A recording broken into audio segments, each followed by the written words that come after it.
नमस्कार, साहित्य जगत में आप सभी का स्वागत है। आज हम धर्मवीर भारती द्वारा रचित कविता फूल, मोमबत्तियाँ और सपने इस कविता का अध्ययन करने जा रहे हैं। देखिए ये जो कविता है फूल, मोमबत्तियाँ और सपने वो धर्मवीर भारती जी के काव्य संग्रह ठंडा लोहा से ली गई हैं और इस कविता में कवि ने जीवन की सच्चाई का, उसके यथार्थ का वर्णन किया है।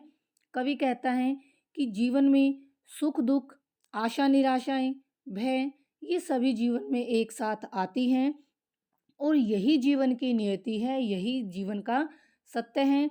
तो हमें इस सत्य को स्वीकार कर लेना चाहिए और उसे स्वीकार करके उत्साह से भरकर अपने जीवन को बिताना चाहिए। तो यानी इस कविता में फूल, मोमबत्तियाँ और सपने कविता में कवि ने आस्था के स्वर और विश्वास के स्वर प्रकट किए हैं। तो आइए इस कविता का विस्तार पूर्वक अध्ययन करते हैं। यह फूल, मोमबत्तियाँ और टूटे सपने। देखिए पंक्ति में जो फूल, मोमबत्तियाँ और सपने क्योंकि कवि की ये एक दार्शनिक विचारधारा से ओतप्रोत कविता है और जो सामाजिक जीवन की अनुभूतियाँ हैं वो भी इस कविता में अभिव्यक्त होती हैं। तो ये प्रतीक रूप में लिए गए हैं क्योंकि फूल जो हैं वो उल्लास का प्रतीक है, मोमबत्तियाँ प्रकाश की ज्योति का प्रतीक है और सपने जीवन की अस्थिरता का प्रतीक है। तो क्या कहते हैं कवि, यह फूल, मोमबत्तियाँ और टूटे सपने, ये पागल क्षण, यह कामकाज, दफ्तर फाइल, उचाट साजी, भत्ता वेतन, ये सब सच हैं। कवि कहता है कि जीवन में फूल, मोमबत्तियाँ और टूटे हुए सपने ये सारी चीज़ें मनुष्य के जीवन में एक साथ आती है। यानी फूलों के रूप में खुशी भी आती हैं और टूटे हुए सपनों के रूप में मनुष्य के जीवन में पीड़ाएँ भी आती हैं, कष्ट भी आते हैं। ये पागल क्षण और ये सारी चीज़ें जो मनुष्य के जीवन में पीड़ाएँ, कष्ट आ रहे हैं, ये सारे पल मनुष्य को एक पागल की भांति बना देते हैं। ये दर्द के पल मनुष्य को पागल बना देते हैं। यह कामकाज, कवि यहाँ कहना चाहते हैं कि आम आदमी का जीवन हर रोज़मर्रा के वो कार्य करते हुए वो नीरस हो गया है, उबाऊ हो गया है। यह कामकाज कि हर रोज़ का वही काम करना, रोज़-रोज़ का काम करना, दफ्तर, दफ्तर में जाना, फाइल, वही फाइलें, उचाट साजी और उन कार्यों में न लगने के कारण हमारा मन जो है उकता जाता है, उचट जाता है। भत्ता, भत्ते की बातें, वेतन और वो वेतन की चर्चाएँ हम करते हैं कि हर रोज़ के जो रोज़मर्रा के कार्य हम कर रहे हैं, वो कार्य करते-करते जो हमारा मन उचट जाता है, ये सब सच हैं, वो जीवन की सच्चाई है। यानी ये कार्य मनुष्य की जीवन की सच्चाई है, सबको ये काम करने पड़ते हैं, कोई भी मनुष्य इनसे बच नहीं सकता।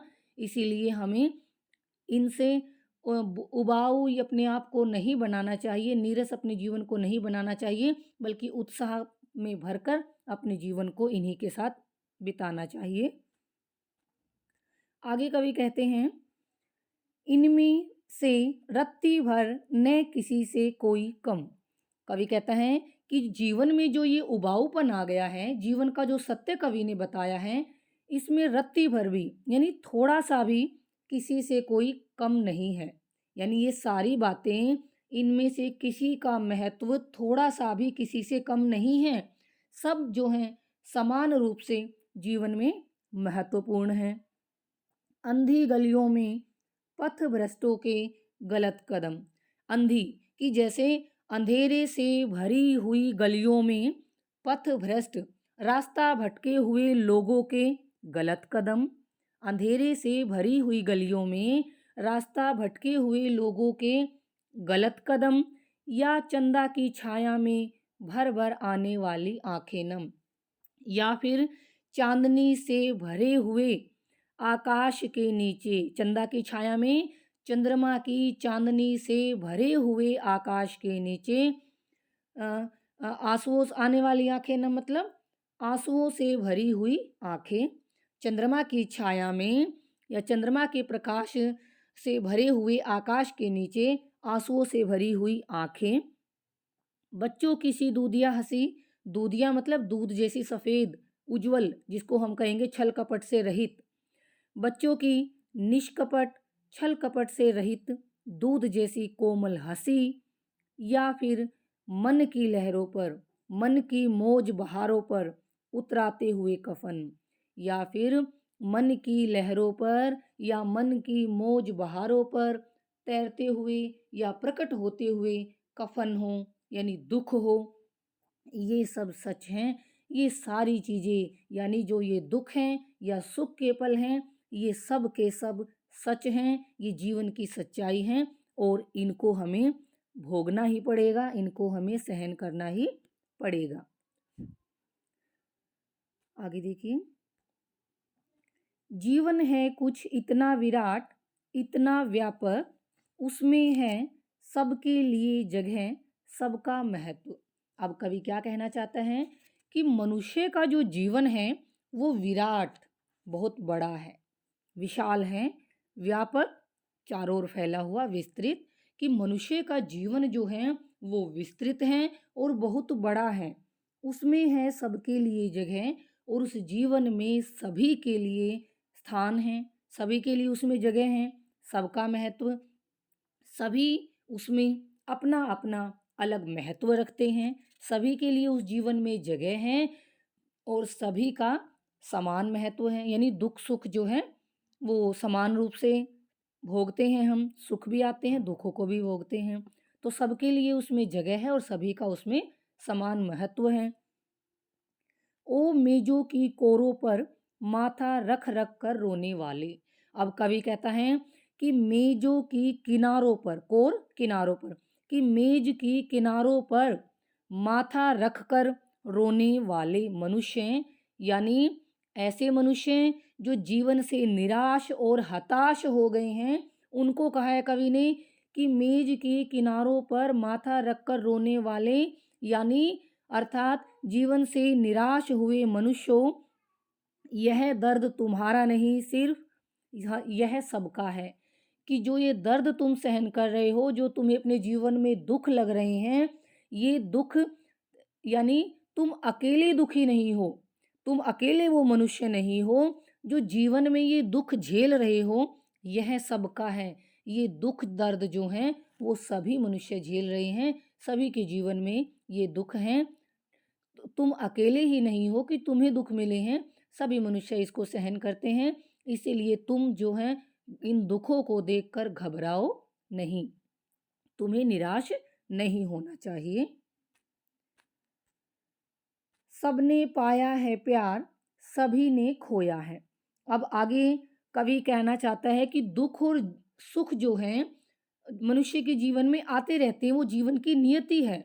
इसीलिए कवि अब आगे समझाते हुए क्या कहता है, निराश व्यक्ति के मन में कवि उत्साह का संचार करना चाहता है, उसको उत्साहित करते हुए क्या कहता है, सबने पाया है प्यार, इस दुनिया में प्रत्येक मनुष्य ने प्रेम को प्राप्त किया है, उसने उस प्यार को पाया है, सभी ने खोया है और सभी ने उस प्यार को खोया भी है। सभी, सबका जीवन है भार और सब जीते हैं, यानी प्रत्येक मनुष्य जीवन को बोझ भी मानता है, भार एक बोझ के समान मानता भी है, और सब जीते हैं और बोझ समझते हुए भी उस जीवन को सब जीते हैं, जीवन व्यतीत करते हैं, कि इस दुखों से भरे हुए जीवन को मनुष्य भले ही बोझ की भांति मानता है, लेकिन उस बोझ को ही सहन करके वो अपना जीवन भी व्यतीत करता है। बेचैन न हो, इसलिए हे मनुष्य तुम इन दुखों को देखकर इतने अधीर, इतने बेचैन मत हो, यह दर्द अभी कुछ गहरे और उतरता है, कि जब ये दर्द जो है इसे तुम अपने जीवन को जो तुम दुखों से भरा हुआ मान रहे हो, कि जब तुम्हारे जीवन के ये दर्द ये दुख तुम्हारे हृदय में गहराई तक उतर जाएंगे, तुम्हारे हृदय में गहराई तक समा जाएंगे, फिर एक ज्योति मिल जाती है, फिर तुम्हें उस समय एक ज्योति, एक प्रकाश की किरण नजर आएगी, जब तुम्हारे ये दुख तुम्हारे हृदय की गहराइयों में प्रवेश कर जाएंगे, तब तुम्हें प्रकाश की एक किरण नजर आएगी, जिसके मंजुल प्रकाश में सबके अर्थ नए खुलने लगते। और उसके मंजुल, सुंदर या कोमल। और अब कवि क्या कहता है जिसके मंजुल, कि जब फिर उस प्रकाश के, जो प्रकाश कैसा बताया कवि ने, सुंदर बताया है, कोमल बताया है। फिर उस कोमल प्रकाश में तुम्हारे सब दुखों के नए नए अर्थ खुलने लगेंगे। यानी तुम्हें उनसे पार उतरने का, उनसे निकलने का एक नया रास्ता मिल जाएगा, सहन करने की वो शक्ति तुम्हें मिल जाएगी। यानी इतना सुंदर प्रकाश तुम्हें प्राप्त होगा कि तुम्हारे जीवन की हर वस्तु तुम्हें एक नया अर्थ देती हुई प्रतीत होगी। तुम्हें साहस मिलेगा। ये सभी तार बन जाते हैं। यानी तुम्हारे जो दुख हैं, ये निराशाएं हैं, असफलताएं हैं, वो सब एक वीणा के कोमल तार, वीणा के यानी किसी वाद्य यंत्र के तार बन जाएंगे। यानी जो तुम्हारे जीवन में एक सुखों के स्वर को लेकर आएंगे, सुख के स्वर छेड़ देंगे। ऐसे वाद्य यंत्र के तार बन जाएंगे तुम्हारे ये, और जो तुम्हारे जीवन में सुख का राग छेड़ देंगे, यानी सुख तुम्हारे जीवन में लेकर आएंगे।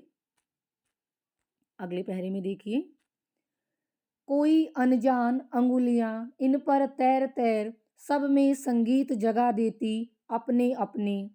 अब आगे कवि क्या कहता है कि जब मनुष्य के मन में दर्द और ज़्यादा बढ़ जाता है, तो आग उस स्थिति में कवि क्या बताता है, कोई अनजान उंगलियां, कि कोई अनजान सत्ता यानी ईश्वर, यहाँ पर अनजान कौन है, ईश्वर, कि वो ईश्वर की उंगलियां तुम्हारे उन वीणा के तार को तैर तैर, मतलब जब वो अनजान उंगलियां, ईश्वर तुम्हारी उन वीणा के तार को जब वो बजाएगा, सब में संगीत जगा देती अपने अपने, तो वो ईश्वर तुम्हारे उन दुख से भरे हुए तारों में एक संगीत भर देगा, एक संगीत जगा देगा। उसके अंदर गुथ जाते हैं ये सभी एक मीठी लय में, और तुम्हारे वो सारे के सारे दुख एक मीठी लय में, एक मीठे सुर में बदल जाएंगे।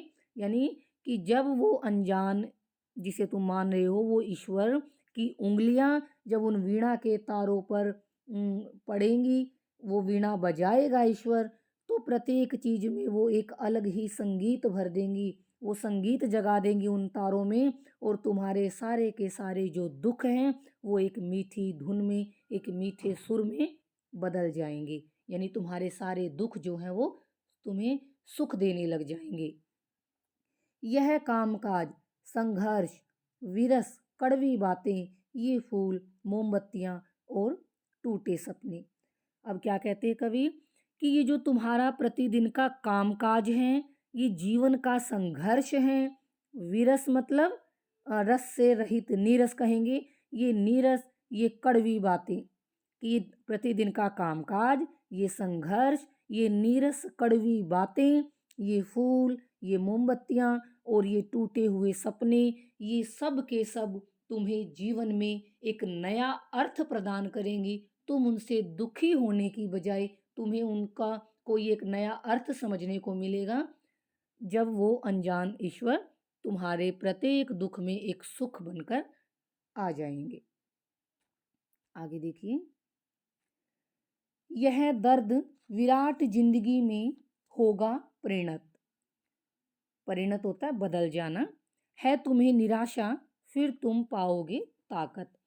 अब कवि क्या कहते हैं कि यह दर्द, कि जो जीवन में जिसे तुम दर्द समझ रहे हो, जो दुख तुम्हें मिला है, विराट जिंदगी, इस विशाल जीवन में परिणत बदल जाएगा। कि जो तुम्हारा यह दर्द है, तुम्हारी जीवन की जो ये पीड़ा है, वो जिंदगी का वो दर्द जो है वो तुम्हारी विशाल जिंदगी में बदल जाएगा। यानी दुख जो हैं वो जिंदगी में परिवर्तित हो जाएंगे। देखिए, समझने का प्रयास कीजिए। यह दर्द, कि तुम्हारे जीवन का जो ये दर्द है, ये दुख हैं, विराट जिंदगी में होगा परिणत। ये तुम्हारे उस विशाल जीवन में बदल जाएगा। यानी जो निराशा है वो आशा में बदल जाएगी, दुख जो है वो सुख में बदल जाएगा। है तुम्हें निराशा, फिर तुम पाओगे ताकत। कि जो तुम्हें निराशा है, जीवन में जो तुम्हें दुख लग रहे हैं, उस निराशा में भी तुम्हें एक ताकत, एक शक्ति महसूस होगी। वो निराशा भी तुम्हारे लिए एक ताकत बन जाएगी। उन अंगुलियों के आगे कर दो माथा नत। इसलिए हे मनुष्य, वो अनजान उंगलियां यानी उस ईश्वर के सामने माथा नत, अपने मस्तक को झुका दो। उस ईश्वर के सामने समर्पण कर दो, अपना माथा झुका दो। जिनके छू लेने भर से फूल सितारे बन जाते हैं। कि वो ईश्वर जिनके स्पर्श करने से ही, जिनकी उंगलियों के स्पर्श मात्र करने से ही मन के छाले, जो तुम्हारे मन के छाले हैं, जो जीवन के दुख हैं, जो हृदय की पीड़ाएं हैं, वो सारी की सारी फूलों में, सितारों में बदल जाती हैं।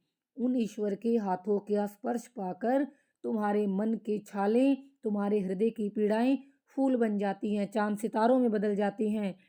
ओ मेजों की कोरों पर माथा रख कर रोने वालों, हर एक दर्द को नए अर्थ तक जाने दो। कवि कहता है कि मेज के किनारों पर माथा रख रख कर रोने वाले व्यक्ति, यानी जो जीवन से निराश हो गए हैं, उन लोगों को कहता है कि हे मनुष्यों, हर एक दर्द को नए अर्थ तक जाने दो। कि जो तुम्हारे जीवन का प्रत्येक दर्द है, उसको एक नया अर्थ प्रदान करने की कोशिश करो, उसको एक नया अर्थ प्राप्त करने दो। फिर तुम ये महसूस करोगी कि तुम्हारे दुख जो हैं, वो तुम्हें दुखी नहीं कर रहे, बल्कि उन दुखों में भी तुम अपने आप को खुश महसूस करोगे। आगे देखिए, सॉरी, ये अंतिम पद था। तो कवि यहाँ पर ये कहना चाहता है इस कविता में कि दुख दर्द तो प्रत्येक व्यक्ति के जीवन में आता रहता है। दुख हैं तो उसके बाद सुख भी आएंगे। इसीलिए मनुष्य को साहस से उसको भोगना चाहिए और अपने जीवन को उत्साहपूर्वक जीना चाहिए। मैं उम्मीद करती हूँ कि आपको ये कविता समझ आई होगी। इसी के साथ आप सभी का बहुत बहुत धन्यवाद।